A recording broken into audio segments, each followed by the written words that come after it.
Senator Hanson. Thank you very much. Well, the Australian people have spoken on Labor's dystopian digital ID legislation and firmly rejected it. Tomorrow I will table a petition signed by 65,724 people calling on the Senate to repeal this insidious legislation. I want to express my thanks and admiration for those Australians standing for their privacy rights and the individual freedoms that this legislation seeks to undermine. I also want to acknowledge the courage of the thousands of Australians who gathered in cities around the country on the 5th of May to protest this legislation. In contrast to the hatred and violence of the useful idiots on university campuses, these protests were peaceful, orderly and stood for Australian values rather than the genocide of Israelis.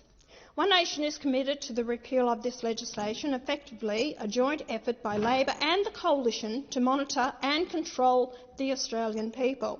We know the former Coalition government spent about $600 million preparing for the national digital ID system.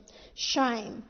We know Labor has allocated another $288 million in the budget. We know this bill was rushed through the Senate with no debate and no scrutiny. We can safely predict it will sail through the House of Representatives, perhaps even today.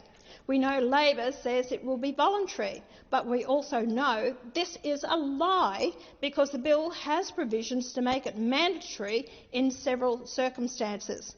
But thanks to this petition, we also know that many Australians are opposed to it, and I call on the Senate to act accordingly.